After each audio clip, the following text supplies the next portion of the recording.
This video is brought to you by my premium tutorials on Gumroad. You'll receive 10% off each video when you purchase using the offer code ANATOMY. The videos that I upload here are longer form, so if you enjoy watching the drawing process in real time, then these videos will be a good fit for you. And if you'd like an additional resource for learning, you can use today's sponsor, Skillshare. Skillshare is an online learning community for creators with more than 25,000 classes in design, art, and more. Premium membership gives you unlimited access so you can join the classes and communities that are just right for you and your goals. Whether you want to fuel your curiosity, creativity, or even career, Skillshare is the perfect place to keep you learning in 2019. I'm personally enjoying Marco Bucci's Understanding and Painting the Head series. If you enjoy the videos he puts out here on YouTube, then you'll love the tutorials he has on Skillshare. Skillshare is also super affordable. An annual subscription is less than $10 a month. You'll receive a 2-month free trial when you sign up using the link in the description below. So join the more than 7 million creators already learning with Skillshare. On that note, let me welcome my two guests that are awesome. I have Ahmed Aldoori and Steven Zapata. Hello, guys. Hi there. Hey. Thanks so much. Well done, James. Yeah, that was quite an intro. Very good copywriting. Thank you. Yeah. Hi, Val. I see you typing there. I know. Yeah. I'm really excited that you're here. It's awesome that you're in New York. And I'm really excited to meet you. I guess it's the first time meeting in person. Yes. Yeah. So for those who might not know, which I don't know why they wouldn't, but why don't you give a quick introduction to yourself? Well, God, I forgot about. Well, you have to introduce yourself. Some people don't know. Yeah. Okay. I am also a YouTuber. I do art stuff, but before that, I worked professionally for a little bit as a concept artist. Various things like video games, movies, theme parks. Most notably, Guild Wars 2 is the most recent thing. Before that, went to Art Center, graduated with what was it? What was our program called? Entertainment design. That's the one. BS. It was a bachelor's of science, sure. Went back to teach there for a bit, but then just did my my thing because I didn't want to work for anyone. Yep. Did a YouTube channel, and now I just do Patreon. So awesome. Yeah. And what about you, my friend? And I'm Steven Zapata. I'm a concept artist, freelance illustrator. Sorry about that. Is this how close I should be? That is how close you should be. All right, I can hear myself. I'll be sure to maintain that. Good.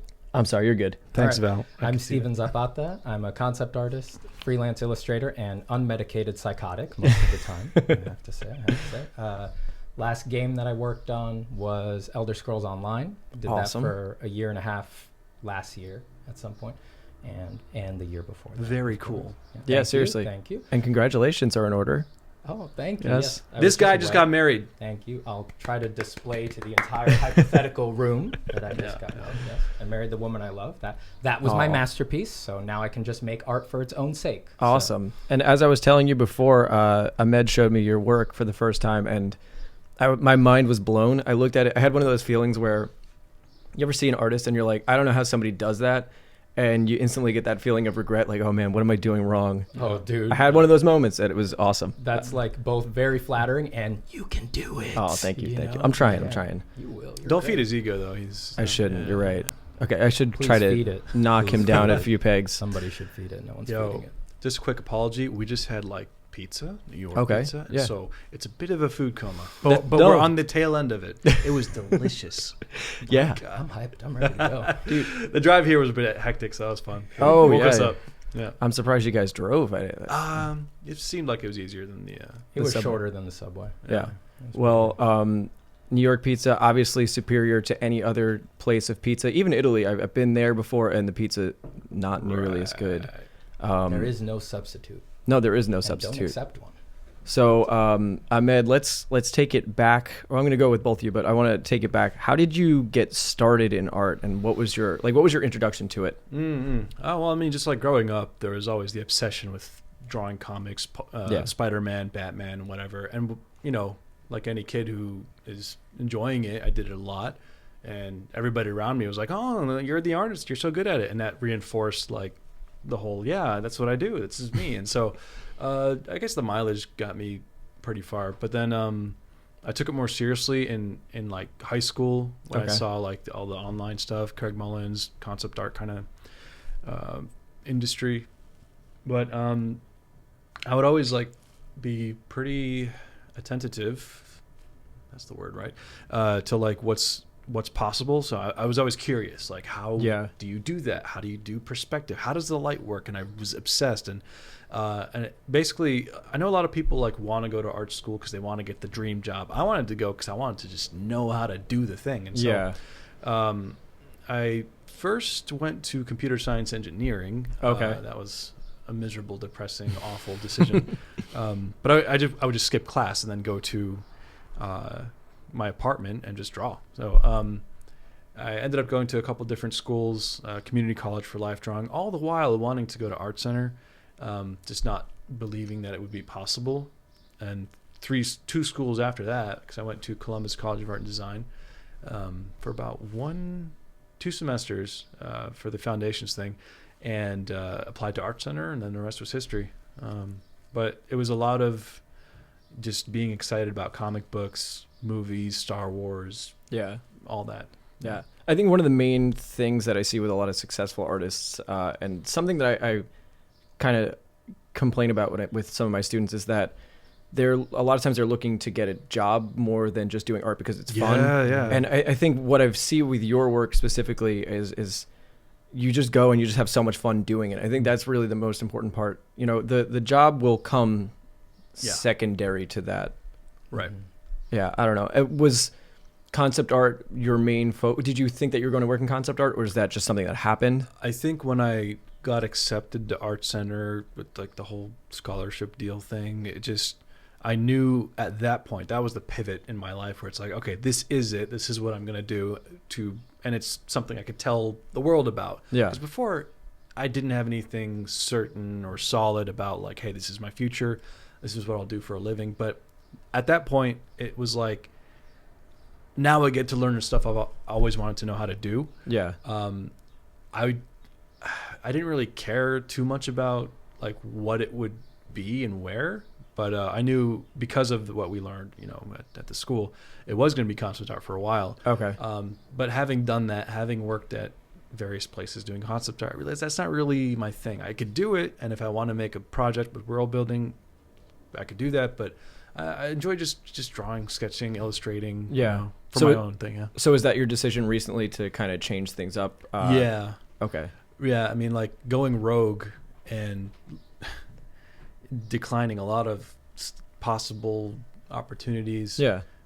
Selling everything and just leaving LA opened up the whole world to me. Sure, I'm making a lot less now, but now I have the space to really figure out what that thing is. But I definitely just want to like do my own art. Yeah. Get together with people who are awesome and just make things, collaborate. Not you though. I don't like that. Yeah, you start. I wouldn't collaborate with him. It's dangerous. It's not a good idea. For your ego. It's dangerous. Yeah. Your leg's touching mine. Stop it. It does seem like you know everybody in the art community, so it seems like you have a free place to stay wherever you go. It happens. Is that the secret to the Ahmed's Guide to Traveling Around the World? Well, at your subscriber level, you could do the same thing. Well, the thing is, like, I have to leave my house first. That's the big thing. That would be required. Yeah. Because wherever I went, whether it was Thailand, Singapore, Japan, across the states, wherever, I just post on Instagram, usually 2 or 3 days before, because I don't want a huge group, so I keep a short notice. And we'll do meetups, get to know people. We just did one yesterday in New York. That was pretty cool. Got to meet some fun people. You got to meet them, and now you can make friends with them. And I will. They're in your area. I certainly will. But yeah, that's pretty much Awesome. Now I want to shift gears to you. Now, how did you get started in art? It's actually one of my earliest memories, and it's also one of my sister's most vivid memories. I was just a little kid, and my sister, like really little, and my sister came over to me. She had a piece of paper, and she had like a pencil or crayon. She said, "Do you want to see how to draw a cat?" And I, as a child, said, "Yes, sister, I want to see how to draw a cat." And my sister drew a cat in front of me that was like a circle, triangle for ears, stick figure body, tail, and then the whiskers. She said, "That's how you draw a cat." And I said, "Again." And that's got to be your logo, by the way. Yeah. I made her do it again, and then she was like, "All right, you got it?" And I was like, "No, again." Again. Oh my God. I think I made her do it like 5 or 6 times, and then she was like, "You got it?" And I was like, "Yeah." And then I drew the cat the way she had taught me. And when I look back on that now, I realized that what that meant was I loved the magic trick of drawing, like that it could it wasn't just the end result. It wasn't just the drawn. It was the drawing. It was the act of doing the drawing. And that's what I've always loved. That's awesome, because I feel like so many times, myself included, you're always looking for that finished product. And I feel it too, even with social media and YouTube and whatnot. It's like, okay, now I finished it, I can post it, and you get that satisfaction. But finding satisfaction in the actual performance of it is crucial, I think. That's it, yeah. So that set me on my path, and then I always knew I loved drawing then. And then it went like through the avenues that I think happens to a lot of us, right? I loved DBZ, I loved Dragon Ball Z. So I wound up drawing a lot of Goku, a lot of Vegeta, and then that made me fall in love with anatomy, even though the anatomy in that show is awesome. That's what you're about to say, right? Yes, let's use the word awesome. Yes, it definitely stands out, let's say. So then I drew a lot of that, drew a lot of stuff from video games, loved video games. And then also that was getting mixed with the fact that I was in New York for my childhood. So I was at the Met often. Okay, yeah. So I was seeing like all the old master stuff, right? So then that was all mixing in with these more contemporary influences that I was taking in, anime, video games. And that's awesome. Yeah, so at that time in New York, once I was like in high school and stuff like that, if you told someone that what I love is drawing and they were like, you want to be a graphic designer? I was like, no, not logos. Like the act of doing it, and I like figures and stuff like that. The only answer they could give you for that was, so you want to be a comic book artist? Yeah. So which is still a valid thing. Totally valid. Yeah. Just Emily. And that is what I went for in the beginning. Like in the first half of high school and stuff like that, I was like, I want to be a comic book artist. And then I saw Revenge of the Sith in theaters. Okay. And if you've ever stuck around for the credits of Revenge of the Sith, the second credit or the third credit in that movie is Ryan Church, the concept artist. Oh, okay. And I got up in the theater and I was like, who the hell is that? And why is he right after the director? The one person in the theater standing up, pointing at the screen angrily. It stuck in my mind. And good thing he has an easy to remember name. I went home immediately, Googled him, found out what he did, didn't know you could do that, found out where he went to school, didn't know that was a place. And then I said, I'm going to Art Center. That's awesome. Yeah, and then I just said, that's the only place I'm going. I'm just going to put everything I can into that. And then that was its own whole arc. But then we both wound up at Art Center at the same time. Okay. Unfortunately, yeah. Okay, yes. You said unfortunate. We've always been enemies. So why is it unfortunate? It's like we pretend to be friends on the surface because we when we function as like whatever a collaborative unit, we're very effective. We get things done. Sure. We make really cool things.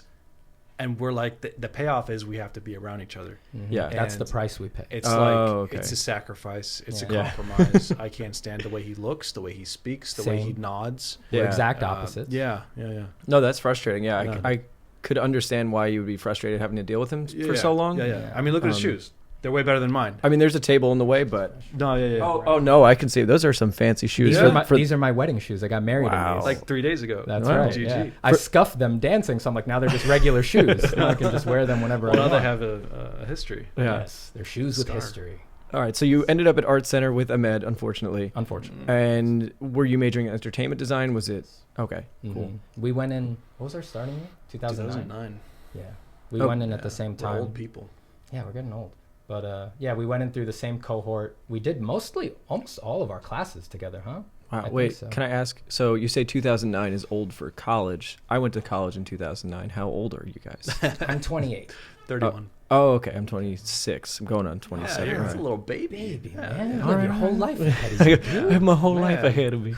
Okay. I have grandchildren. Right. Oh, wow. You guys are Hi, so Pablo. old. I see you. You guys are irrelevant now, right? Because you're old. Yeah, is that we how don't it know works what on YouTube? A meme is? No. I've heard of those memes. Memes. I used to call them memes at first, but I didn't know. All right, so my Discord's all memes. Okay, go ahead. Okay. So going from Art Center, how did you, Ahmed, get your first, or what was the transition there to a professional? Well, we were pretty lucky because, especially at the time, with the market wasn't as saturated, which I think it's still not too bad. Mm-hmm. At the time, just being at Art Center, the program was still small. A lot of our teachers were working professionals, and so the very first summer after the semester, I started working with Scott Robertson. Oh, okay. On like just small gigs here and there. From there, I worked with Dylan Cole because Dylan Cole called up Scott. He's like, "Hey, do you know anybody that could do this pitch thing for me?" Because he does backgrounds of matte paintings, and he needed a character guy. So he's like, "Well, I got someone right here, Ahmed. Do you know Dylan Cole?" I was like, "Yes."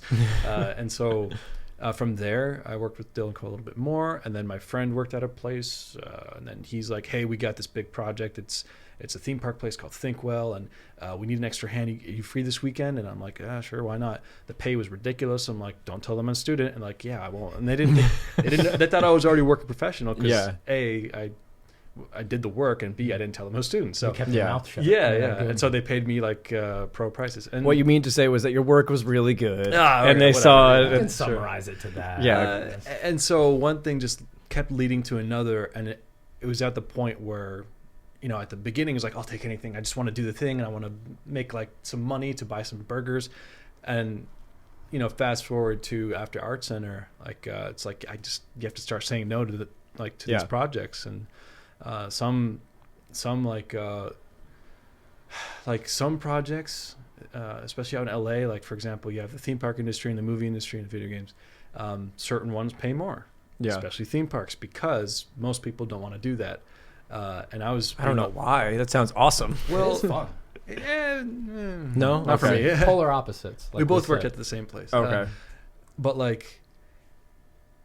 it's just I remember they offered me like an art director position, and I'm like, it was on the table, and I hadn't gotten a job elsewhere yet, but I was making a portfolio right after I graduated Art Center for Disney animation, because I was like, that looks cool, I'm going to try that. Yeah. While I was doing that, I got an email from ArenaNet in Seattle, and they're like, hey, we need a concept artist, are you available? I'm like, you guys are ArenaNet. Jamie Jones went there, Kekai Kotaki, all these big names under Daniel Dochu. I'm like, and the pay was less than half of what I'd be making at the other place. So I'm like, I've learned so much, I'll do it. Right? Yeah. I remember I asked you what you thought, and you're like, why aren't you excited? I'm like, I don't know. I always have to be the guy to tell Matt, dude, why aren't you excited right now? You should be excited. Yeah. That's something that happens though, where you sort of like build up something, or you get something in your head and you accomplish what it is you were looking to accomplish, and then you're there and you're like, oh, whatever. Yeah. It just immediately loses its significance. Yeah. Because you like the goal. Yeah. You liked having the goal. Exactly. And then it becomes the next goal. But go on. Sorry. I didn't mean to interrupt you. And then so I worked at ArenaNet on Guild Wars 2 for a bit, doing characters, costumes, weapons, a couple loading screen environments. But that's actually when I started the YouTube channel. So, okay. I'd be at work and I had a routine. I would, go to work and can't wait to get home to do my YouTube thing. So on the weekends, I'd have a video every week. Now I do it once every few years or so. But we just recorded a podcast yesterday, so that'll be up next. And then that's kind of the history of Ahmed Aldoori. Cool. And now with the YouTube channel, what was your motivation for that? Was that okay? So when I was on my way to work, it was early morning, and I had just a list of audiobooks. One of those books was The 10X Rule by Grant Cardone. You familiar with it? I am, because he kept advertising, especially when I started up the YouTube channel. I just had about 1,000 Grant Cardone advertisements on my page. I didn't like him for that reason, but I'm sure he's a wonderful guy. I'm sure he's a terrible guy. Well, it sounds like he wrote a good book, at least. Yeah. How he is as a guy. The 10X Rule, basically the theme of that is that whatever your goal is, whatever you think it takes to succeed at the goal, you actually have to do 10 times the amount of work to really succeed. Okay. So I'm like listening to this guy, and the way he reads his audiobook, he sounds like a drill sergeant. Like he's like, if you're not doing this, blah, blah, blah, blah, get on it. And I'm like, well, I got to make a channel. And it worked out for me, I guess. So that was my initial motivation, because I didn't want to work for studios forever. I wanted to be independent. And basically my goal was to be financially stable. So initially it was to get followers, to have a platform to make income. And now that I'm sort of there, I no longer have the same drive. So now I'm at a place where I'm looking for a purpose and reason to make content. And that's why I left, and I'm traveling, and I'm trying to answer those questions for myself. So. Mm-hmm. Yeah, I think part of that motivation of wanting to be, being independent, I experience it here. It's freeing to be able to kind of go down whatever rabbit hole your creative mind wants you to go down. But do you ever fall into that, what I have a sort of pitfall of interest, where you might be interested in one thing one day and then another thing the other day, and you keep jumping around? Yeah, it's kind of a curse because like in the nature of somebody who's creative, there's no such thing as this is it. This is what you're doing. This is the lever you're gonna pull every 5 minutes. Like you'd kill yourself on the inside at least.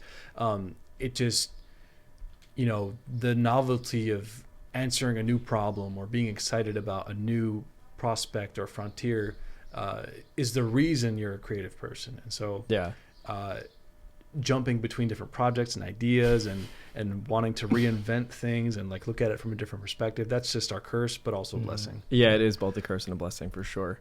Hence the guitars in the background. I'm working on music while I'm working on the channel. And I think that's great. Thank you. I'm trying. It's not. Yeah, you got like a huge amount of followers now. So Thank you. I think it's a great thing as an artist to try to integrate all your interests. So I think it's awesome that you're doing the music, everything, and you're awesome. Oh, yeah. I've seen your shred videos, dude. Like, yes. I don't know how I make money in art and not music. It doesn't make any sense to me, but you're putting it out there. You will. I think I'm personally in this situation where I'm like, well, now I have a career in art. Do I spend a lot of time making music? And I'm always debating. So my current goal is to save up enough money that I can just take a year off of everything art related and then just go full music for a little bit. By the way, this you guys camera, can see with the cameras. Is that okay? We're on this camera right now. Hey, look at this setup. It's legit. I have I have one desk, one microphone, and I'm just so ashamed that.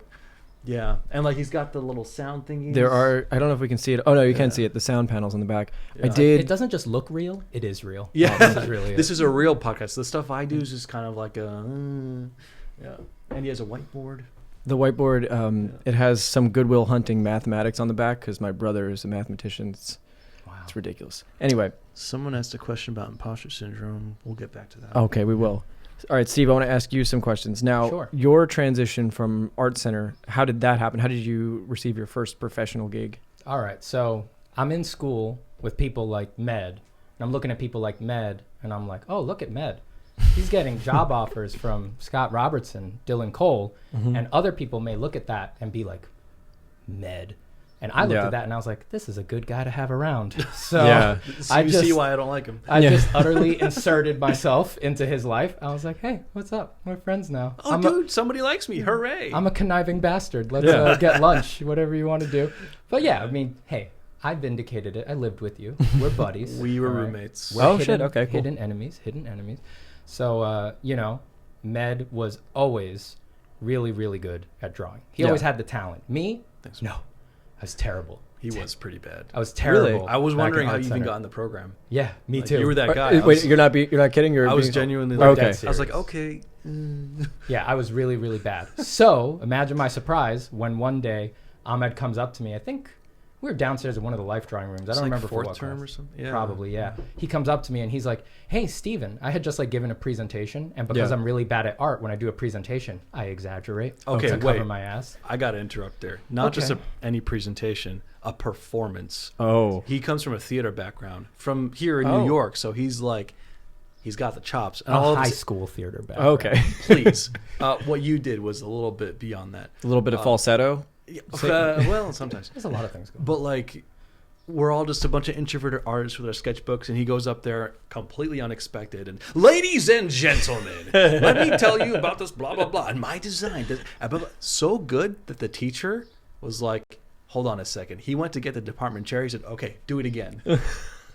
And I had to do it again. That's really funny. Go ahead. So Med comes up to me after class one day, and he goes, Steven, I want you to teach me how to talk like that. And I immediately turned on Med and I was like, okay, as long as you teach me how to draw like that. Yeah. And then that sort of began our collaborative friendship. Yeah. So that's awesome. We spent a lot of time together, my place, his place, and it was just like Med critiquing me, showing me demos, and then me teaching Ahmed how to present, how to create oratorical structures, how to use his diction, how to speak up. You must have really hated talking to people back then. I was super nervous. And Tell him about the Ohio mumble. Oh my God. So I had just moved to California from Ohio. I grew up in Ohio, Strongsville, Ohio. And, I just got this new opportunity to go to Art Center. I'm like, can't wait, California. It's a dream place. And I get there, and I was living with Anis Naeem at the time. Because we had,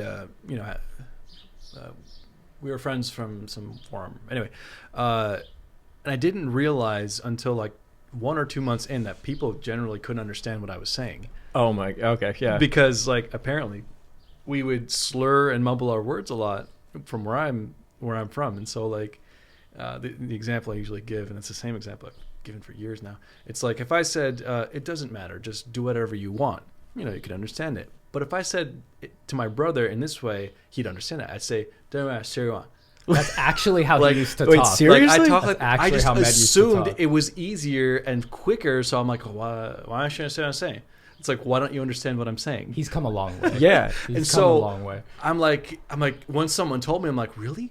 Oh my God. And so I started carefully enunciating, especially because a lot of our classmates were foreign, like from Japan, Korea, China. And so like when I talked to them, I would, slow it down a bit, because I knew as a foreigner, like I know what it's like to not be able to understand. And so from that, I developed careful speech, and then from him I learned how to weave rhetoric out of thin air, etc. as he taught me. So yeah, there's definitely there's so much to that. One, you wouldn't know now that you had that problem, because when I listen to your videos, very relaxing. It's his fault. Yeah. I take full credit for Med's YouTube channel. You should. But there is a real skill to that. And I think, especially as introverted artists, I feel like that's so important to learn how to dictate, learn how to do that performance. Now, going into your theater background, is that part of why I feels like there's some sort of commonality between you looking at your sister drawing and seeing that performance to the way that you dictate. You nailed it. Yeah. Okay. Yeah, that once I started realizing that it was the performative aspect that really fascinated me. Once I saw that acting was a thing and that you could actually pretend to be someone else or something else that was happening. That's always how I thought of it. Yeah. It's like that hooked me in. So yeah, all through high school, I did like every theater show, all 4 years of high school.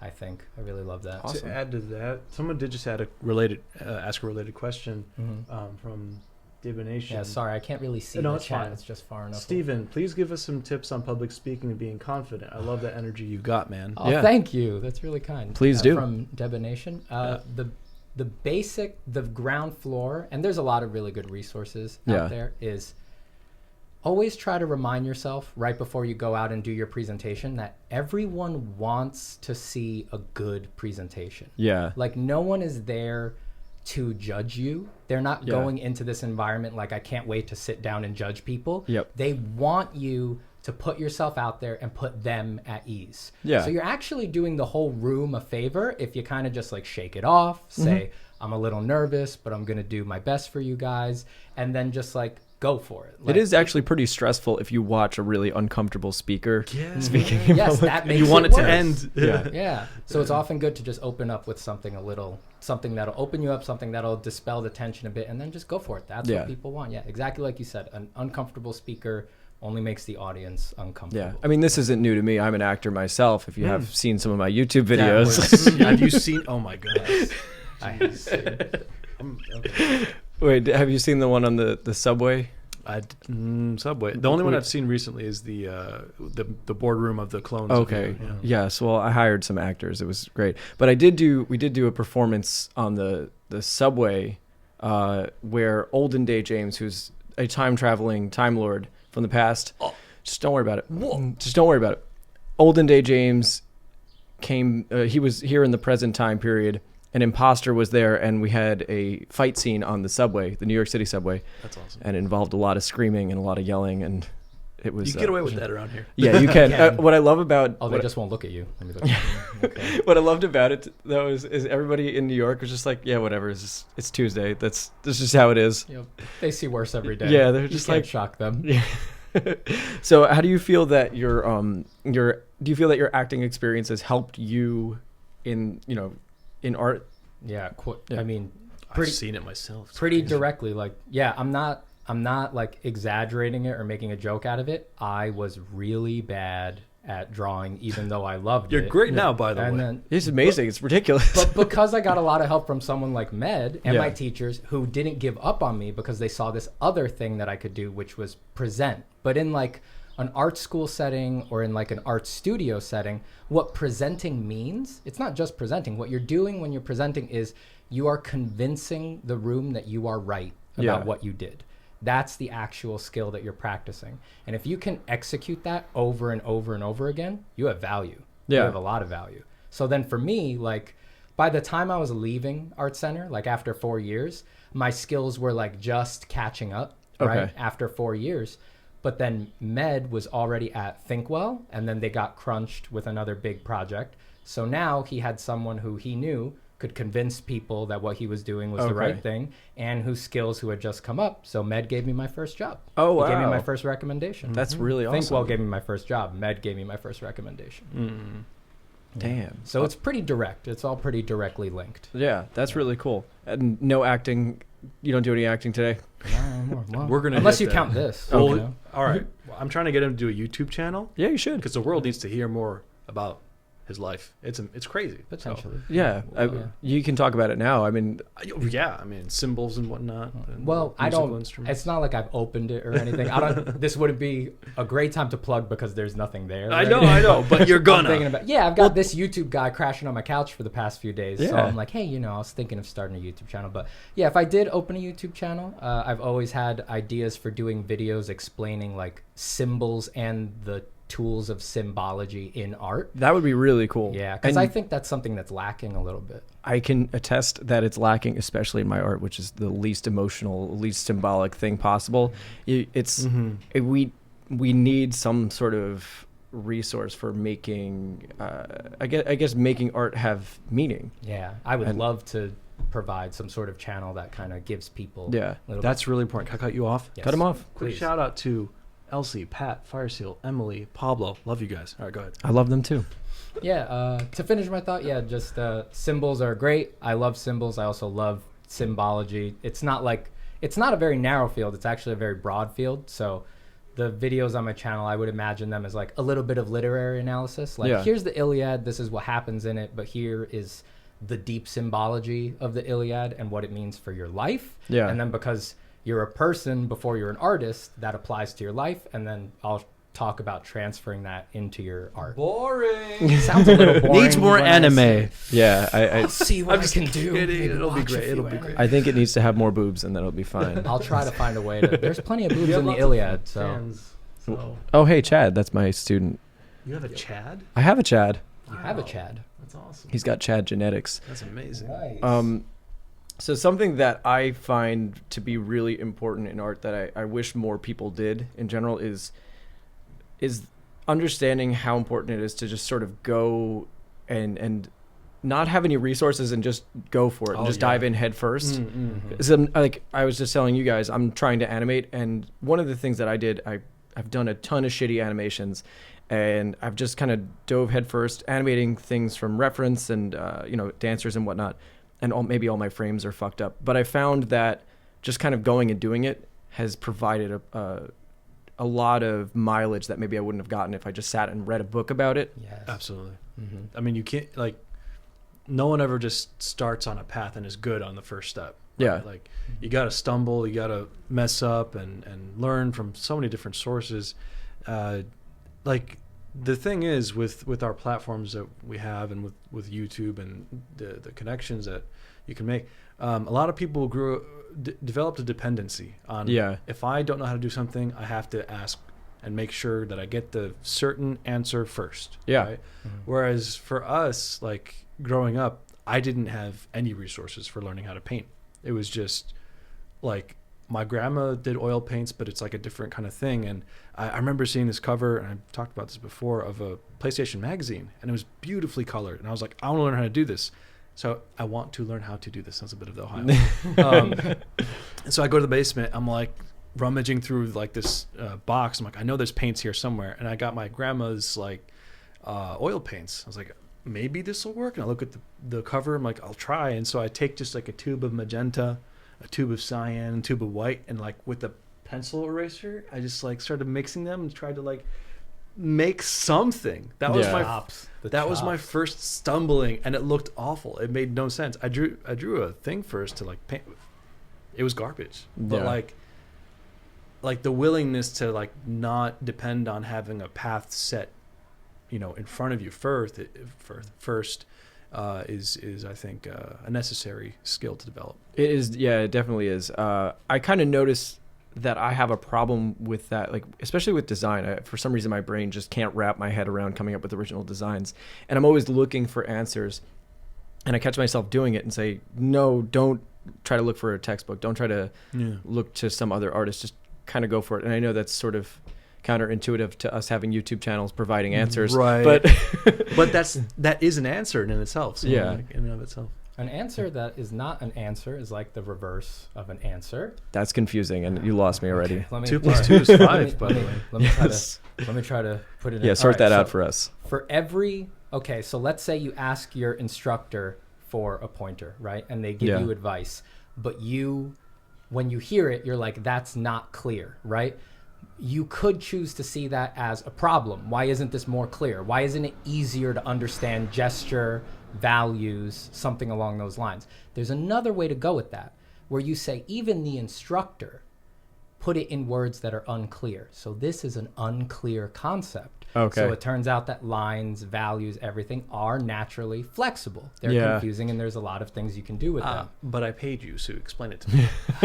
That's why you don't get I just want to say I am currently working on a line work video, so I think I have objectified it as much as I possibly can. Trust this man. His videos are good.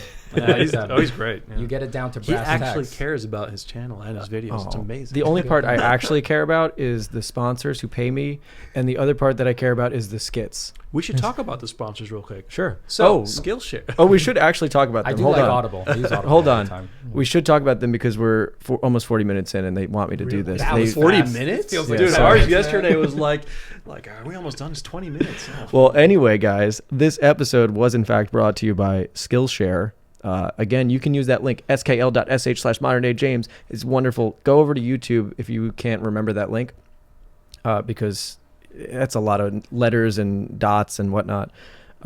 It's also brought to you by Amazon. audibletrial.com/moderndayjames. You get 30-day free trial. It's great. Check out my Gumroad videos. Check out Ahmed's Gumroad videos. Steve, you have Gumroad videos? No, you don't have to check me out. You should check out his video. I want to learn from him. We're going right? to make you Yeah, we need to make that do a happen. thing. And also subscribe on Patreon. Don't subscribe on Ahmed's Patreon. Yeah. Head over to mine because I will give you less. No, I don't know. Head over to Ahmed's Patreon. Don't go to mine. No, I'm taking a break. Are you actually taking a break from This month, yeah. Okay, then don't do that. Don't do it this month. Do it next month.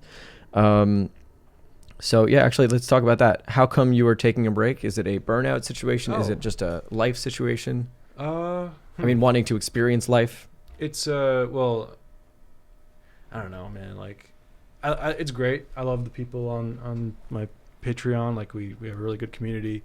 Every month I have some kind of like topic, whether it's world building or composition or trying to figure out how to control your focal points, things like that. Yeah. And like I'll do like a 40 minute lecture.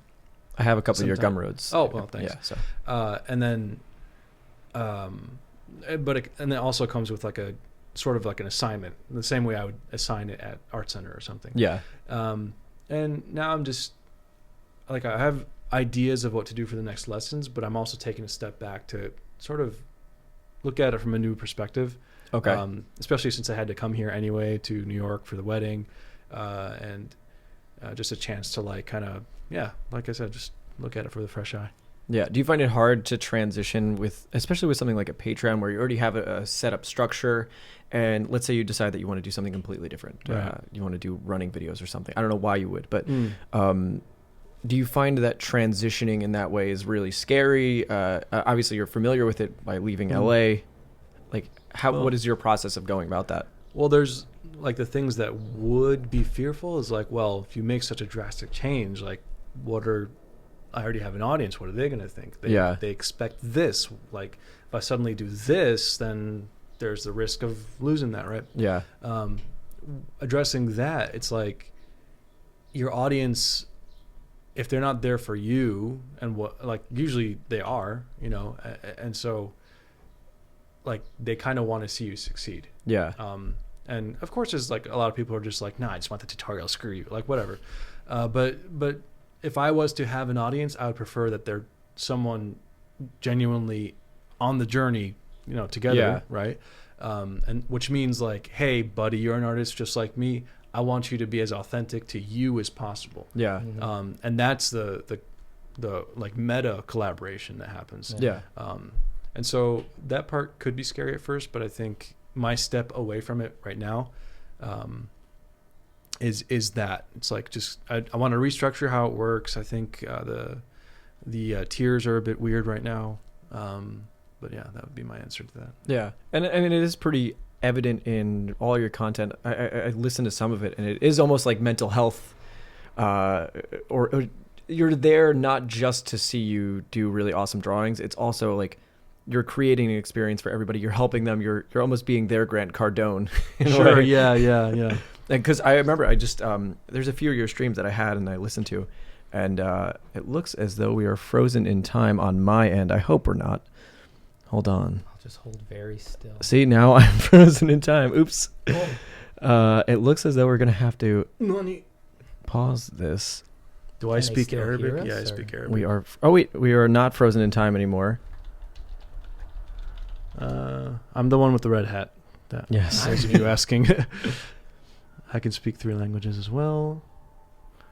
This at some point on my computer there now. we go. Yeah, now it's working. Okay, so I think that is something that people come to you for in general. Is sort of they're not just there to see you make really good drawings. They're also there for life coaching, and they're there to get some advice on how to deal with the stresses of being an art. Right. Yeah, I definitely sense that too. Because like I'll go through a lot of problems, whether it's insecurity or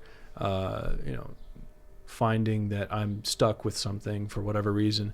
Usually I'll try to address it, whether it's through writing or self-therapy or a therapist. I see a therapist now. Yeah. And it's like, if this helped me, it's got to help somebody else. Yeah. There's got to be somebody, if not now or later, they'll be in the similar position. And if they can see the process of how to overcome it or whatever, and then it sort of spreads, right? Yeah. As opposed to, hey, I fixed my thing, I'm gonna stay in my basement, never tell anyone. Like, okay, well, fair enough. But I think because of that, the willingness to be honest and vulnerable about my own problems, that's what I think resonates with other people who are like, yeah, I feel like I've learned so much about life. It's like, yeah, me too. This is what I'm learning. Yeah. Like, it's not like, hey, I know everything and come to me for answers. Like, I don't have answers. It's Yeah. just, this is what I'm. Yeah.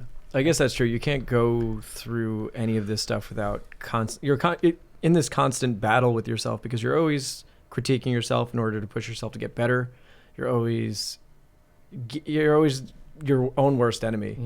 And I do think, sharing that with people is really helpful, because a young student might see your work and be like, well, if he's feeling that way, then it makes sense that I'm feeling that way at this point. Exactly. Yeah. It's the artist before the art, I would say. There's Yeah. I see a lot of sentiments online that really come off like really negative, Yeah. that prioritize people's art over them as an artist. Yeah. And to me, that's like utterly backwards, right? It's you're a person first, you're an artist second, and then the art is the result of that, right? Yeah. Like we were actually saying it on the show we were recording yesterday for your channel, that like I use this terrible analogy, but it's like a rose bush, right? If you look at a rose bush, all anyone really sees is this beautiful red rose that's on the ends of the bush, but the rose would not be there if it wasn't for the roots, the main body of the bush, the twigs with the thorns and the leaves coming out together, and then they produce the rose at the end, right? Yeah. It's like you got to handle your roots, you handle the base, you handle your twigs, and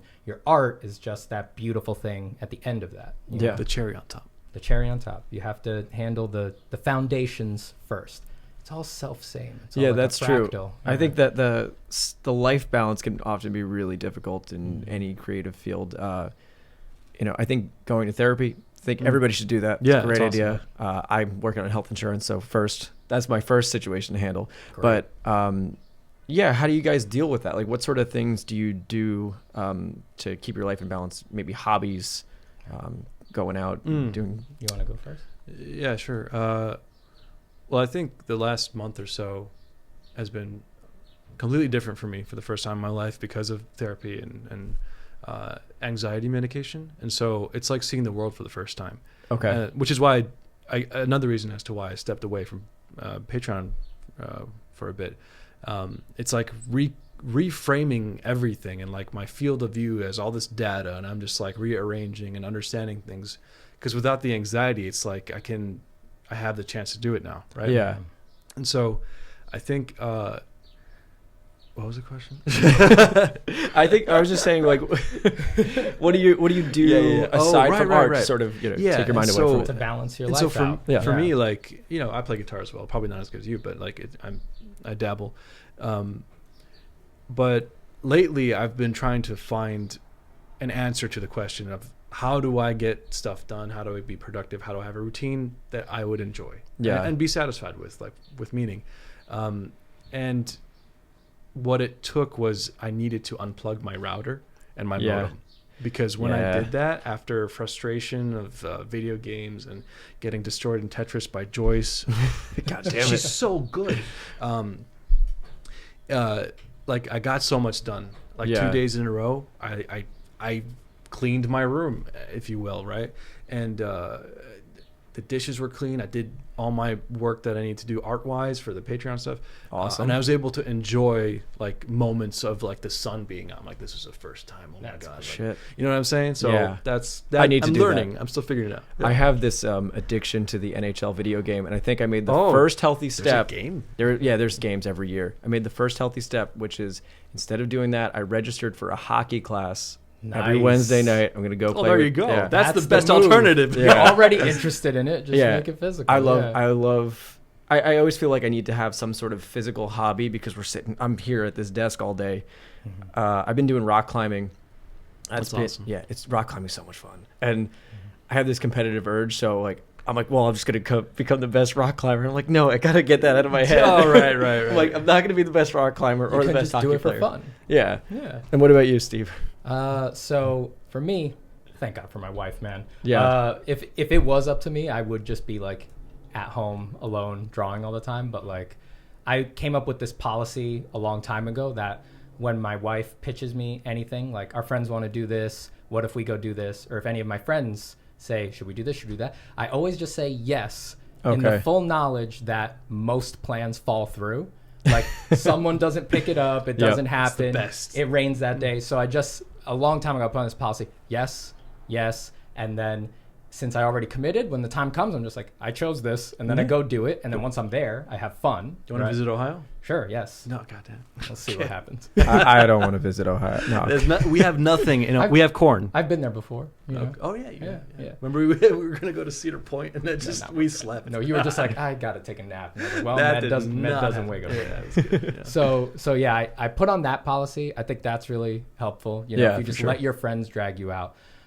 So that kind of like puts me out in the world. Like I go to places, I hang out with people, see sunsets, do hikes, like do all that. I love all that stuff now. Once you get exposed to it enough, like it just becomes great and fun. And then for my personal, like without any other people, I meditate, which maybe has like a little bit of stigma when people just throw that out there. But yeah, I've been meditating since college. Med remembers me with like my cushions and stuff in my bedroom and everything. So, you know, that sentence. What? Med remembers me with my cushions in my bedroom. Well, I had a big meditation cushion in my bedroom. Sounds like meditation. It sounds like this relationship is different than we had previously expected. Yeah, well, you know. Yeah. Believe what you'd like. Yeah, but we had to share a bed once, and we put that barrier between us. Oh, okay. I did not request the barrier. I wanted the barrier. So you guys are just like a 1950s couple. That's all. You sleep with the bed separate. Yeah, that's right. It was so cold. Does your wife know about the you and Ahmed? Yeah, I gotta get married. Too much. Are there any single ladies? Oh. All right, here we go. Now it's is this how this dating is game. Translator for standard English and Ohio. Now it's just the dating game. Chad. Oh my God. All right. So I had a question and I lost it. How are you feeling? Let's make it about you for a minute. Sure. Let me get the camera on me. So I'm actually recently feeling pretty good. I do have that tendency to like work myself to the bone. I know I reached out to you actually once because I had been listening to your stuff and I was looking at your art and I was like, shit, I can't do that. And then I got really bummed out, and I needed to remember that like you can't you can't do the whole thing in one day. You can't become the best artist overnight. You just have to give it you give it your best. But I'm doing better. You know, I'm back home in New York, so I'm around my friends, which is nice. That's great. Out in LA, Really important. Yeah, I was out in LA. I'm not a big fan of LA. About that. So Yeah. you just came back then? Yeah. Brainstorm. John let me keep my class, but I'm just running it online now. Great. Which is awesome. That's awesome. That is awesome. So I just do it online. We just finished up the last session of my first semester yesterday. What do you use for that? I just use Google Hangouts, which is gonna break in a couple months because they're getting rid of it. Is that true? Yeah, they're getting rid of Hangouts. Yeah. You're not gonna be able to like stream on YouTube then? No, I can still do it. That's I use separate? OBS for the actual streaming, Mm-hmm. but for getting everybody else online, I was using Google Hangouts. But I can do GoToMeeting because I think John has the account for that. Wow, I can't believe they're closing that. That's great. Yeah. Okay. Yeah, but I'm doing a little bit better. I feel like life shit always ends up happening, and it's hard to balance that, and for me now I'm with the sponsors on the videos. I've signed contracts, and so now there's this like, I love Audible, by the way. yeah, Audible's Audible's wonderful. great. But Use then it then you're contractually obligated to get a certain number of videos out, and that becomes a difficult situation. That's why I don't read those emails. I got 2 from Skillshare this week. I'm like, no, I'm not even going to. Sorry, Skillshare, if you're watching. Oh my goodness. Oh, I'm already in it. Yeah. But Just lean into it. It's Go good for money, but It I'm is. lazy. yeah, and Can you make any kind of video you want? yeah, fulfill they're it? really nice about So it. you're They good, man. I had a torture scene in my last video. It was a stupid torture scene, but they were okay with it, and they were totally fine. It was So, amazing. Thank That's you. great. Thank you. You got a robot. Oh yeah. Oh, we I have gotta see this. for those that don't know, and you don't know, the whole storyline is that modern day Jameses are clones, Okay. and there's a character. so much done. Yeah, See, there's a yes. there's a character named Olden Day James, who's the mastermind behind the whole situation, Right. and he can time travel, and he basically set up this whole facility for mass producing modern day Jameses to make video content. Now there's a robot character named Future Times Jim. There's a really good naming convention here. It's all And very consistent. yeah, very consistent. And he's sort of like the muscle, and he was interrogating some of the defective modern day Jameses and trying to rehabilitate him. You've got And a so- whole world on your hands. Oh, dude, it's so much fun. When's the art book coming out? Never. Funny. Issuing refunds right now. So Yeah. unfortunately, I mean, it gotta might do come what out you at gotta some do. point, but I felt like I was on such a good pace, and I had set that up, and then brainstorm, more lessons, Moving back and forth. life, and then I was like, oh no, It was I can't a lot. That's a lot. yeah. Yeah. But yeah, it was a heck of a lot of stuff just stacked on. I feel like for me with art, it's really weird. I always feel like I'm kind of on the back foot because I really, in my mind, I kind of just started. I was always more of a musician than an artist. And so I feel like I kind of put myself out there really early before I kind of felt comfortable doing it. And I feel like I'm in a race a lot of times against where I'm teaching people, so that I'm responsible for that. I'm making these videos, and then I'm like, shit, I'm still just trying to get better every single day. And it's hard. It's hard. I'm sure you guys feel that too when you're putting out videos. You're still, I don't know if you feel like somewhat of a responsibility for the audience, but your videos aren't like, I think I structured them in a way where I'm kind of telling them things, whereas you're just saying, this is what I'm doing.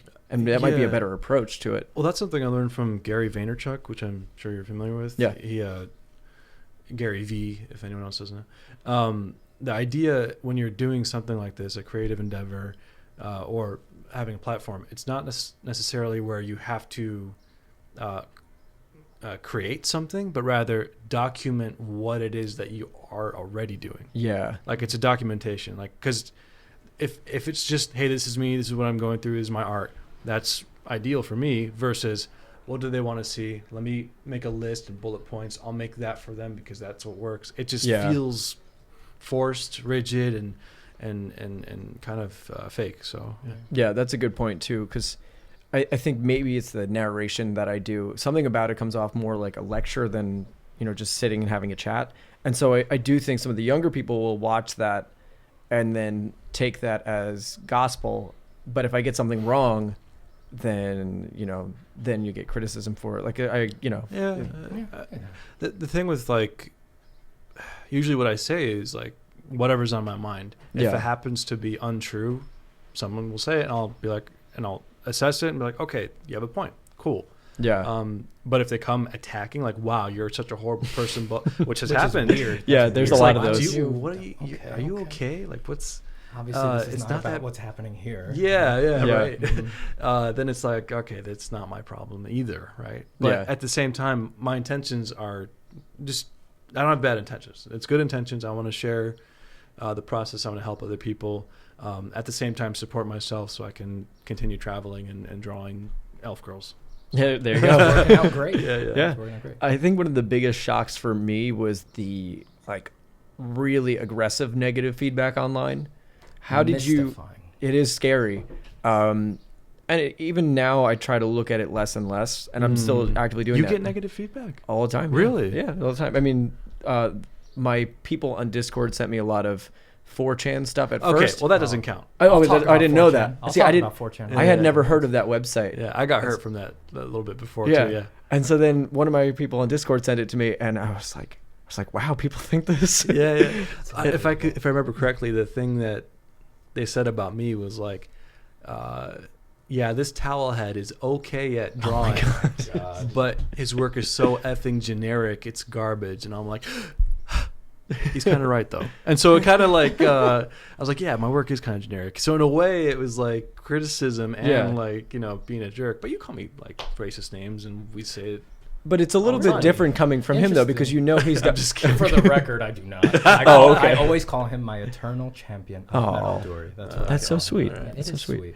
Yeah. Now, I sometimes will joke around with my friends and be very offensive, but they're coming from a place of like trying to improve or make you feel better or just josh around with you. But I think for me, it was a real shock thinking people were so angry. Weird. They're not. They're angry at themselves. I know, true, and that is what projection, That is what it is, but it's just strange. It's just a surreal feeling. So that's what you have to look forward to. Is he'll be fine. It's fine. I mean, he lives for it. Me personally, like I see the image board on 4chan, I go there to laugh, man. I mean, I just go hear people say terrible things, laugh, and then I feel deep sympathy for the struggle that they're going through, because it's hard to be an artist, man. It's hard. It's hard to start out and see people who are like Med and just be like, oh, if I'm not that, I'm nothing, right? Because that's what it is. That's the pain, right? If you're not one of these successful people, you're nothing. That's how they project it on themselves. Yeah. And just no one has ever, given them a hug and been like, you're a person first, pay your rent, love your family, and then make art, right? You could really absolve a lot of that negativity with that. And then I check out the what's your favorite painting threads, because those always teach me a lot about art. There's always a lot of people who post what their favorite painting is, and I'm like, how is that possible? Are you serious? That's amazing. That's that feeling that just comes back. Real quick. Yeah, sure. James, you need to realize how much progress you made in just a couple of years. Oh, thank you. Good point. I wanted to say that too. Yeah. I mean, thank you. For whoever is critiquing you anywhere, there are also people on IC on 4chan who say, how did modern day James get that good that fast? That's super frustrating. Like, there's also people giving you your merit. Well, thank you. I think a lot of that is that thing we deal with as artists, which is just being so self-critical. Mm-hmm. It's difficult. You always are like, sword. It is a double-edged sword. In so many ways, I'm thankful for it, because I like the fact that it keeps pushing me. But sometimes I think I do need to chill out more and just sort of take the time to go outside. Get some pizza. You can hang out with me, man. I'm up in Sunnyside. Sure. I didn't know you existed. Guys, you're friends now. Yeah. Hooray. I'm trying to look for people to hang out with. Yeah, let's do it. Man. He has a nice dog. Do you really? She's nice. The best. Not for the first hour, but then after that. She hated me. Yeah. She was like... I saw the stories, and that looks like an amazing dog, so I'm very excited. Yeah. I have a very shy dog who's she's very lovely. Yeah, I saw her like look and walk away. Yeah, no, she has 3 legs. She's traumatized from before we adopted her. Oh, no, let's give her a pet before we go. Yeah, my dog's from a hoarding house in Mississippi. Oh my God. Yeah, 16 dogs, 4 chickens, 5 turtles, Oh all my in like God. a 1-bedroom apartment. Oh, wasn't she like Terrible. found underneath a bed or Oh something. yeah, with just God. like dog crap everywhere. Oh god! on Now the I know we were ground. being sympathetic to mental health, but can we talk about hoarders for a That's moment? that's a problem. That's a problem because you inflict it on others. Yeah, you that know? is true. That's Oh not my good. god! I'm so sorry for your puppy. Well, I she's great saved her. now. She Yeah. has Yeah. the Hold her- life. I was like, I'll never let that happen to you again. Now I hug her. I'll every never day. get 16 more of you. I promise. Yes, I promise. It was the first time I've ever like fallen asleep, taking a nap, and it's just like petting a dog. I've never felt that before. It's like I get it now. You He dog didn't know he people. was a dog Yeah. person. Yeah, I mean, Yeah. well, the thing is, in my culture, we were raised to like not like dogs and pets and stuff, Okay. especially in the Middle East. Like dogs are everywhere in the streets and they bite you. So Yeah. the notion is they're evil, but like the more I'm exposed to them, like dude, these are great things. Yeah. So we could take them on walks. They eat food and it's cute and stuff. Shit. So, Wait, forgive me for not knowing. Where are you from? I didn't. I was born in Iraq. Okay. We were in Baghdad and we left during Desert Storm. I was Okay. 2 years old. We were in a refugee camp for a bit. Then it's a long story. I actually do want to do a video on that. But yeah, we yeah. You moved. should. It's an amazing story. We went to California and then Ohio, and now I'm here Why did they leave California for Ohio? because my dad got a job. Oh, Yeah, okay. he was That's a good- doctor. Yeah. Oh shit. Yeah, Okay. he's a doctor. He's still alive. That's awesome. That's awesome. Yeah, I personally prefer colder climates. That's weird. I just Same. love the cold. Yeah. I sweat too fast. I, can't do I'm the hot sweating place. now, and it's kind of cold here. I was born in the desert, so Oh yeah. It's like, Everything's adding up. Oh, which my is confusing. It's like then why all the hair? It whatever. Okay, go ahead. I don't know. Maybe it helps the air circulate. It traps in the cold air. I don't know. Yeah, it's horrible. Oh my god. There were a couple of questions that I remember. Imposter syndrome. It was Emmeline. That was Davey from yesterday. Hi, Davey. Oh, cool. Hello. Hey, Davey. Nice to meet you. Yes, it was. Last night, yeah. Thanks for coming out. Why didn't you come yesterday? Oh. Ah. I have an excuse. I was Perfect. teaching. All right. Okay, Valid, fine. I guess. It was my Fine. last day of class. I was teaching till 6. All right. I was busy. I should have Imposter came. though. syndrome, and it goes back to what you were saying earlier about self-critical tendencies. I was reading into it a lot because I was certain that I was suffering from it, and I think Yeah. I definitely was. And the idea is that despite the success, despite all the people telling you you made it and you're making money and you have the position, or you just did the drawing and it just looks acceptable or whatever, but deep down you still feel like it didn't reach that level of, okay, this is what I expected to feel. But Yeah. the problem is in that equation is you think it's supposed to feel like something. It's Yeah. like, because you see someone else succeed, it's like, that's what I need to become, and it's going to feel like blah blah blah. So when you get there, it doesn't feel like the blah blah blah, and you're just like, where is it? I'm a fake. They're going to find out any second. Like and like the way I got over it is like just talking more about it. Like on Discord we talk a lot about these things, and realizing that everyone's dealing with it Yeah. at all levels, and the feeling of building up an ideal of what you think it's supposed to be, whether it's even like sports players feel this, like they Sure. think at any moment someone's going to say, wait a second, you're not actually supposed to be here, get out of here. Yeah. And like we're all frantically like trying to prove, no, this is me, but deep down you don't feel like. And so as a result, you're trying to compensate by trying to prove all the time. The way I got over it was to just, through talking and like starting to slowly actually believe the people that say, yeah, Yeah. you did make it, you are good at the thing or whatever. Give yourself your own merits. Yeah. you know, Yeah. And just be grateful for everybody who helped you. It's like if you let yourself be proud of something you accomplished, you're not a dick if you also give credit to like, well, thanks mom, thanks dad, Yeah, thanks yeah. the academy, thanks You mean you didn't do it by teachers. yourself? Imposter. It's like, Yeah. I'm sure having art friends too also helps. I don't really associate with too many artists. Yeah. I'm What's up? like, because you can always bounce ideas back and forth and Mhm. do that. I just have friends in the music field, and we just shit talk each other all the They're time. artists. You guys are artists too. Yeah, that's true. It's maybe like, I see that situation as maybe, you excel like extremely at music. I mean, I don't know much about playing an instrument, but when I hear you shred, it's Thank like, you. okay, there's an expert, right? Like, that's pretty clear. So you guys have left your insecurity behind in that area. So Yeah, that's why you it's guys the needle same. Yeah, each yeah, other yeah. and shit Yeah. talk, Yeah. right? It's like, the same thing happens once you get there with art, right? Like when we were in studio, it was always just like coming over with our coffee, being like, really? That's interesting. Yeah, it is actually pretty weird. Oh, sorry, go on. Go ahead. I was gonna say it's super weird because I can pick up a guitar and I am not ashamed at all. You're just in the zone. Yeah, exactly. And it's really relieving to be in a position where you can kind of just have this sort of direct emotional connection to whatever it is, the tool that you're using. But I pick up art and I'm like, all the list of possible problems is there in my head. It's a dark forest. Yeah. Funny, like you mentioned the when we were working at that studio, I didn't get much work done. A lot. Like it was just like, I could do this in like 2 hours and I have all day to do it. And I just like kind of walk over to you. So what are you doing? Oh, okay. Yeah, I'm going to pretend we're talking about the project. So what are you doing later? It's just like, we're going to watch that movie. Is your girlfriend, like what are we doing? We did do that a lot. Yeah, we were bad. Sorry, Ronnie, if you're watching this. I doubt she's watching. I think she left She was too. our coordinator. Oh, right. She did leave. Are you Sorry, saying Randy. that? Are you saying that not enough people watch this? That Randy might not be watching the podcast? I wouldn't be surprised. I wound up staying there longer than you did. I worked there for 3 You did. years, You made bank. almost in that. Awesome. Yeah. Some bank, yeah. And I'm wasted good at saving all my money. I'm good at saving money because all I buy is paper and pencils. Oh, so shit. that stuff is pretty cheap. But like all the floor stuff, that was all great, and I came to like doing the work when it was like aligning with the stuff I'm into. But my favorite thing was we used to do these meetings. Oh my God. Where the clients would come in. We had like a brand name for them in the company, but you would bring the clients in, you'd lock them in this big auditorium room for all day. Yes, the charrette. You'd lock them in that room all day with a bunch of people from the studio, right?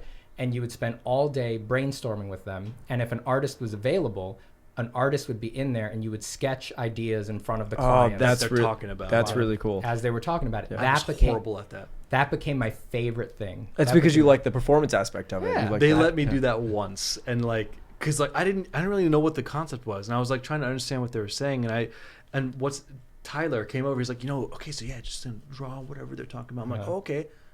I still drew nothing. I'm just like waiting for like some kind of solid thing. But you just took off. My trick was always I would do their ideas fast enough that for every like 3 of theirs, I'd get in one of mine, and then I would like pitch that too whenever it was time to review the ideas.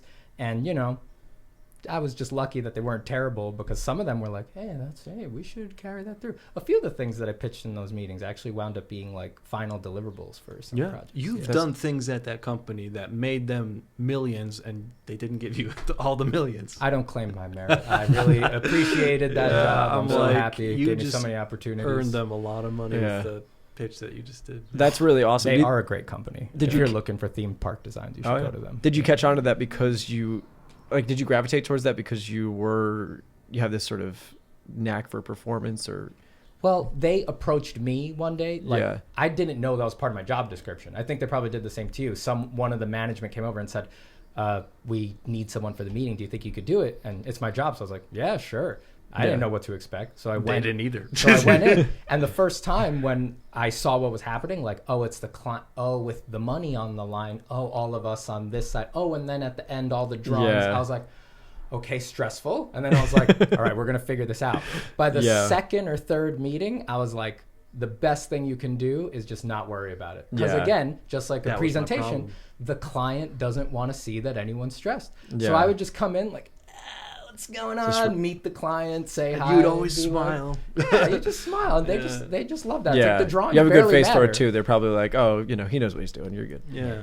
Who knows? Now, what about with live streaming though? Do you get stressed like that, or is it? Not anymore. Okay. I don't stream at all, really. Sometimes I'll do an impromptu Instagram live thing. Okay. I know I do have a Twitch, and I was thinking about if I do get more settled, in terms of schedule and routine, that I would stream, but I don't know. I don't see the reason to do it for me. Okay. It's like what I do best is when I do a collection of very helpful content, put it out there. But I do understand at the same time people like that connection and asking questions. Like, I know we're ignoring all these great questions right now, but I don't know. Maybe eventually I'll. To me, it feels like playing a live show, and it's the closest I have been to like playing music live, and.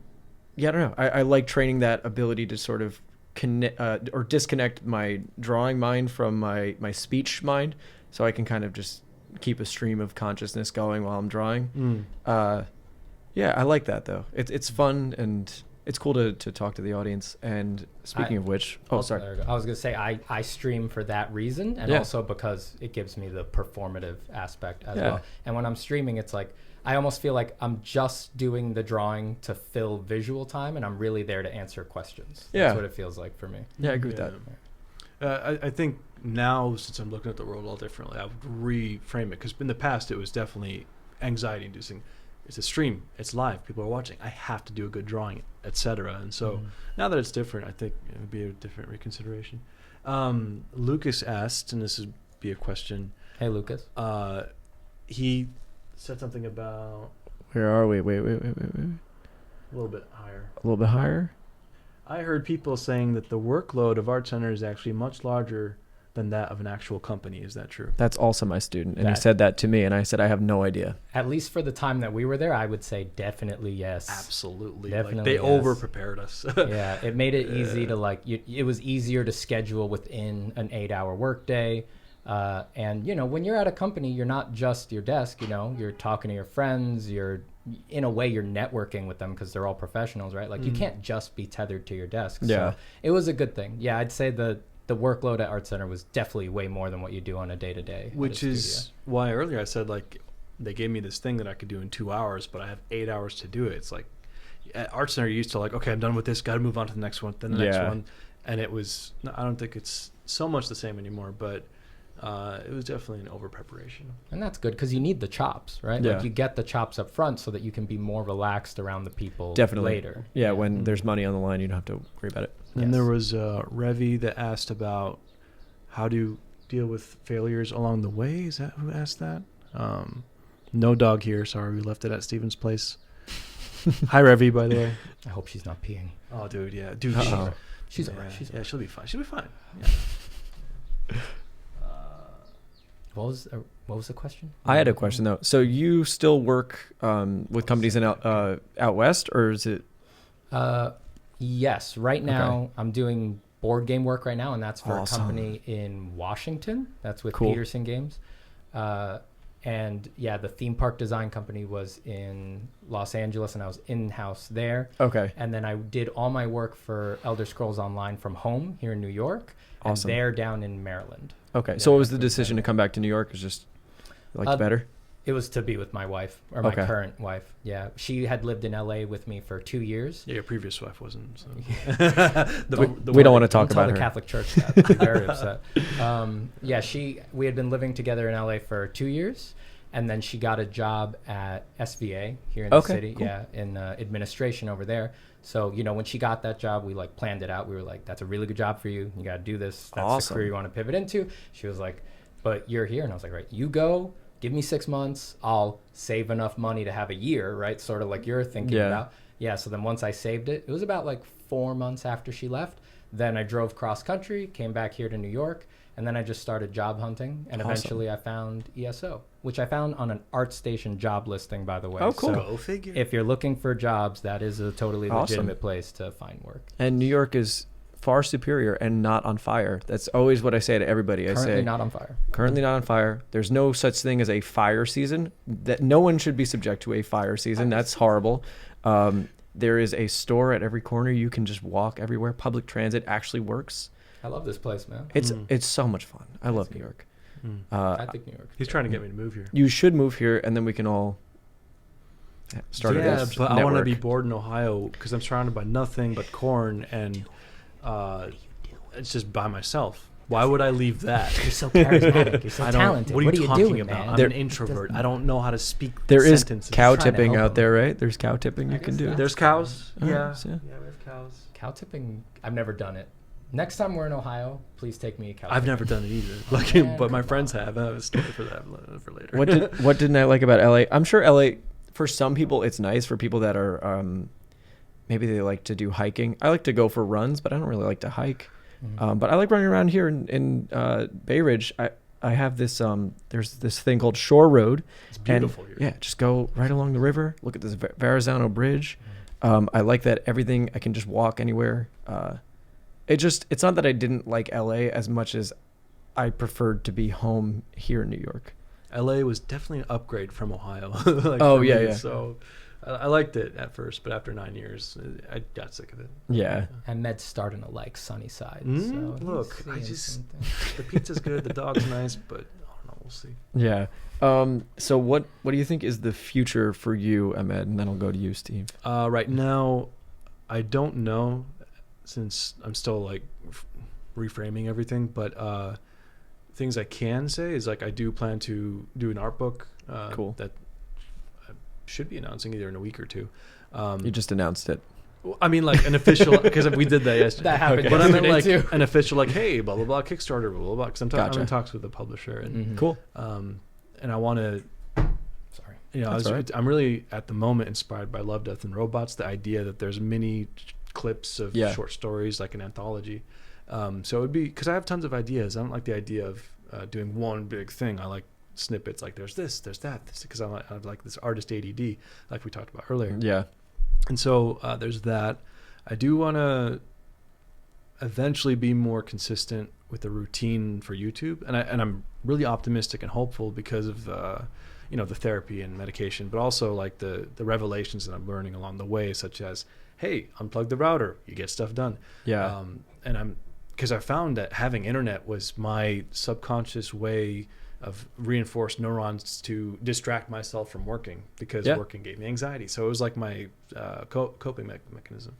So anyway, that's my future for now. Cool. And long term, I always want to know what people's long term goals are. So more art books. Do you want to do games? Short animation shorts. I like the idea of collaborating. You got an animator right here. Yeah. Not good yet. Don't plug me just yet. Well, deep time, dude. It's all in it's the never future. going to work. We need someone to pitch our stuff, and we have nobody. Who could you get to pitch your stuff? Dude, Oh god, Jaguar, he's pretty good. He is pretty good. What's up, Jaguar? If you're listening. Hey, Jaguar. And what about you? So near future and far future are kind of similar. So for personal projects, I'm currently illustrating Paradise Lost, but I'm doing that sort of as a master copy for something similar that I'm writing completely my own. Okay. So at night, I got the notepad open. I'm writing my thing out. So I'm going to do that in a similar format to how I'm illustrating my Paradise Lost project right now. Yeah, I saw that. It's amazing. Thank you, man. So yeah, that'll hopefully be like, it'll probably change, but it'll hopefully be a narrated, illustrated story that I wrote. Okay. And then for professional near future, I'm doing freelance now. Again, I'm doing it at home, but I've realized like I really liked working on Elder Scrolls, but I did not like that I was home alone all day. Okay. So now I'm like looking for studio stuff around New York, and it's not the same fields in New York. So no, I'm looking it's not. Yeah. So I'm looking around at different things. I just know I want to work with people again, and I'm also willing to, like, if no one's going to give it to me, I'll make it, you know? Yeah. So if we're looking at like a meta long-term goal, it's like if I fail to find a studio in New York that I can work with people at, and then it doesn't make sense to like leave New York, it's like meta long goal that is conditional on this failure. It's like I'll make my own. Yeah, I'll find a way to do it. I've been thinking that too, because obviously I work here in the home. It would be so cool to start something here in New York. I guess maybe people don't because of real estate and the pre-existing thing in LA. Yeah, there's a lot. But it is surprising how few. There's pretty much no entertainment companies out here. That's weird, right? Yeah, I mean nobody's hiring me for entertainment anyway. But I'm just saying. You're very good though. Yeah, Thank you. let me shake your hand because maybe we'll have to talk about this at some point in the future. Yes, we will. Yes. I'm not working with you. Yeah, that's it. That's me. Personal and professional, short-term, long goal. Awesome. There we go. Awesome. Now you touched on something that I wanted to talk about earlier, which was once you do start making money, how do you deal with it? How do you save? How do you spend all of your money? Okay. Well, I was talking to some friends recently about the thoughts of investment, like Roth IRAs, etc.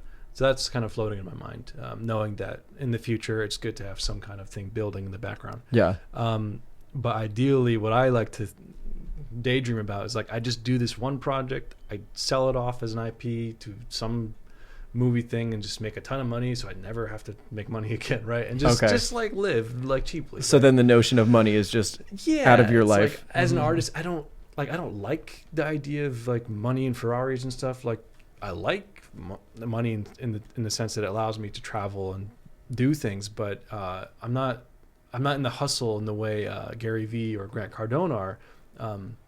But like I don't have any strategies entirely. I just have like a shotgun approach where I just want a big chunk and just of money and just like It's like a kind of shooting for the stars, landing on the moon kind of thing. Okay, because I'm always of the mindset that because you'll see some artists that are so good but maybe don't market themselves very well. Right. And I'm kind of always of the mindset that you should, if you're confident in the work that you've produced, then you should have no shame in putting yourself out there and maybe be just as creative about how you market yourself. I mean, there are big YouTubers in art that, I mean, aren't very good, but like I love them still. But when it comes to like what you would right click and save on your computer, it's not necessarily what they would make. Yeah, for sure. Or buy as a print, right? Yeah, for sure. And what about you? For me, the baseline is live thrifty, which is harder for some people than others. It's like I can't give too much advice on that because me naturally, I don't have expensive taste in any way. I have like a very simple baseline lifestyle. Married. And then I also like my wife and my mother-in-law are like they're bargain hunters. Oh, it's okay. Like, that helps me out. They're so good at it. They're really good at finding deals. So that helps me out a lot. So whenever we do need to get something, they always they just love it. So they're just like, I'm going to spend 3 nights figuring out exactly how to get this for the best price, you know? Oh my God. Yeah. I just buy. Yeah. I'm horrible. I know. I would do that if I was alone. I'm what the car salesman loves. Like, you'll just buy it. Oh, okay. I have a horrible philosophy on money. I'm just like, well, I'll spend as much as I want, but I'll just make it all back. Okay. Hey, if you can do it. I try. I try. I'm always, advertising and whatnot. Yeah, you do good. You put yourself out there. I think that was a wise move, even early on. I think I learned it from being in a band where you have to shamelessly self-promote all the time. I remember when I first started writing music, I was, I think I was 11, and we put out an album, and I was going through the mall with an iPod, and I was like, "Hey, do you like music?" And then, which is a terrible thing because you don't ask them what genre they like. But depending on if the person looked like they were into metal, I would, show them the metal part. If they looked like they weren't, we had some poppier sections and I'd show them that. Nice. And so I kind of got into the mindset of this sort of like, put the work in and make your content and your material really good, but also give it the respect it deserves by putting it out there. Yeah. And the same thing happened with the YouTube channel. I look back at the old stuff and I'm embarrassed, but at the same time, I'm happy that I made the effort to put it out and at least let people see it. Yeah, people loved it. Yeah. People loved it. Like, there's no taking that away from them. Like, you helped so many people. Yeah, it's a great thing. Thank you. And I think, I think a lot of people are almost ashamed to sort of put their stuff out there, or kind of unless it's perfect. Yeah. I'm waiting for it to be good, and it will never be perfect. No, you'll never be ready either. No, so you have to just jump into the water. You can always delete it later. That's true. I do that all the time. We're all gonna be deleted eventually. Oh my God! So what's gonna happen when we're all replaced by AI? I will be one of those AIs. Dear See Elon you on the other side. Uploading on day 1. We need to get you upload into the cloud and become a AI. Yeah. I mean, if it's a possibility, it's like, I'm not going to get caught on the flesh side, man. I'm out. No. I'm going to pivot. Yeah. Let's do it. I always tell Carly, my girlfriend, I'm like, listen, as soon as robotic legs are a thing and you can get them, you'll run. I can run so much faster. Because one, who cares about legs? I mean, people that don't have legs might want them. They would probably care. But I don't use them for drawing or music or anything. And if I can just jump up, like, imagine I'm sitting on the ground and I just jump all the way up onto my balcony. Valid. Yeah. That's cool. Might do some damage to my spine, but seems like a good time. What, are you going to fight the robots? No, you're going to try to fight the robots. Come on, look. Yeah, I'm just like a purist. Like, whatever. Okay. I might get like my eyebrow fixed because I got pushed in when I was like in the 2nd grade playing football. That's what you're going to use AI for? No, but in terms of like change. Yeah, maybe something metallic. Okay, cool. Yeah. Cool. Okay, I can do that now. What am I talking about? I take it all back. Don't get liquefied. Stay alive. No, don't do that. Yeah, don't get liquefied. Well, anyway, boys, is there anything that you want to leave off the public with that you want to tell everybody else? Because I want to start playing guitar, so and I don't want to do that for He everybody. can right sing now. really well, so we could do a thing. Awesome. No, I can't. He's really good. He's Awesome. trying to get me to screech in front of him. He's no, like he's No, he's a savant. I'm gonna watch you guys shred, and I'm gonna do the thing that hipsters do at music shows and intellectualize the music. Oh, and okay. go, With one of these. and so then when good you at guys that. do a solo, I'm gonna go. And then the nodding goes faster. Yeah. Awesome. I'm Wait, do you have intellectualizing a cup faster. of coffee in a mason jar? Or? If Wait. James can I provide. do me. have mason jars. I hit all of the hipster points. I live in Brooklyn. I'm an artist. I drink kombucha religiously. Nice, dude. I hit it all. You got the beanie. Yeah, I got the you play beanie. music. Listen to- Deftones, great band. Yeah, I love the Deftones. They are so good. So good. Oh my god. On that note, the Deftones are amazing. Did you hear Tool's releasing a new album this month? I did not know that. Yeah. Awesome. Do you like Tool? I mean, I if do you like. Deftones. Yeah, I do like. Tool. Yeah, of course. Yeah, confirmed by Danny Carey, the guy. So Fuck yeah. Well, on that note, everybody, Ahmed leaves you with that. Tool is coming out with a new album, that's what art's about. Yeah. and that's what it's all about. Dude, thanks for having us, man. No, Yeah, this thank was you a so lot much. of fun, man. Yeah. Yeah, I love doing You it. guys should keep doing stuff. Yeah, no, for I'm real, we're leaving going to. Yes. Ohio, I'm where it's around. boring. Yeah, we're going to. Guys, thank you so much. Yeah, it was a pleasure. Thank you. Thank you so Jay. much. This was a blast. Bye, Thanks, everybody. guys. Take care, everybody. Peace out. Adios. Adios. Bye. Oh my God. Bye.